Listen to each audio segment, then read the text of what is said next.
You are 16 years old when your father sells you, not for money, for peace.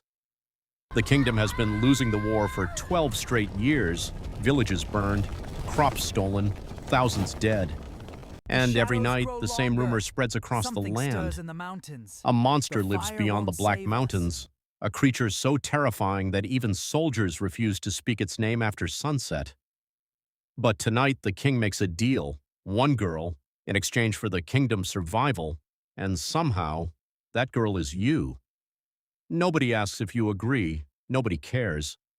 Your mother cries silently while servants force you into a wedding dress that feels heavier than armor.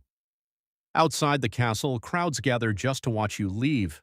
Some pity you, others smile, because as long as the monster takes you, it won't take them. The carriage moves at sunrise. 4 royal knights escort you toward the mountains, but none of them look you in the eyes. The deeper you travel into the forest, the quieter everything becomes. No birds, no insects, nothing, like nature itself is afraid. Then night falls, and you finally see it. A castle. Massive. Black stone walls rising through the fog like claws ripping out of the earth, and waiting at the gates is him, 7 feet tall, horns curling from his skull, golden eyes glowing in the darkness, sharp claws, fangs, a literal monster, your future husband. You expect him to kill you immediately. Instead, he bows, not like a beast, like royalty. "Welcome home," he says. His voice is deep, calm, human. That makes it worse. Inside the castle, strange creatures watch you from the shadows.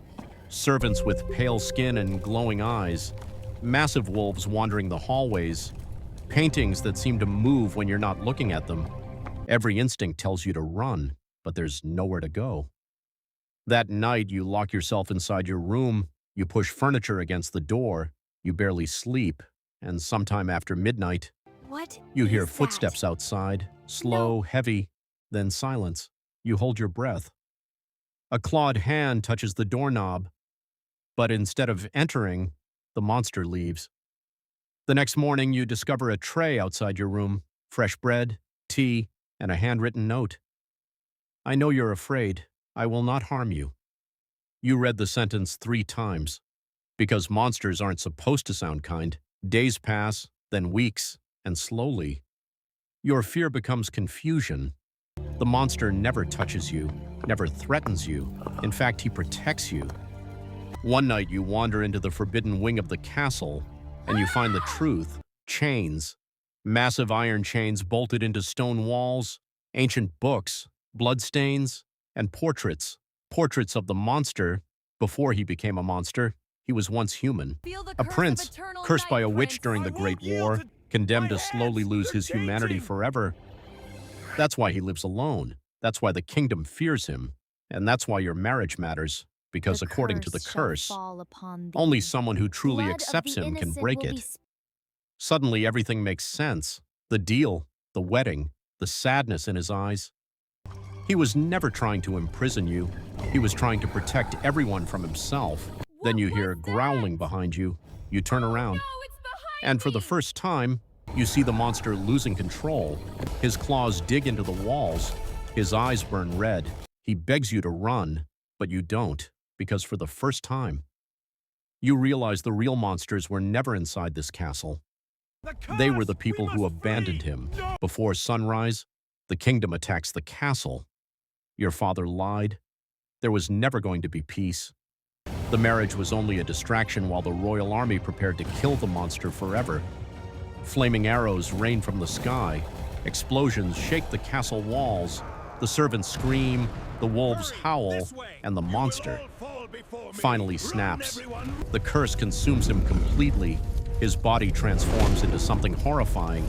Huge wings, black smoke pouring from his skin, a creature born from rage and betrayal. The soldiers panic instantly. Hundreds die within minutes. And standing in the middle of the battlefield, you realize only one person can stop him, you. You walk directly into the chaos, past burning bodies, past terrified soldiers, past a creature capable of destroying entire kingdoms, and you grab his hand. For 1 second, everything stops. The monster It looks at doesn't you, have to be not with this way. rage, but pain. Then you whisper 4 words, "I'm not afraid anymore." The curse shatters instantly, light erupts across the battlefield, the smoke disappears, the claws fade, and standing before you is a man, not a monster, not a beast, just a broken prince who spent years believing nobody could ever love him again. The soldiers kneel in silence, the king stares in disbelief. But you don't care about any of them, because for the first time since arriving at the castle, you finally see him smile. Years later, people still tell stories about the Monster King, but the stories are wrong. They say he terrorized kingdoms, destroyed armies, cursed the land itself. But they never tell the real story, the It's story so about a beautiful, lonely isn't it? prince It is. and the girl who Peaceful, stayed. finally. I'm so happy. Me too.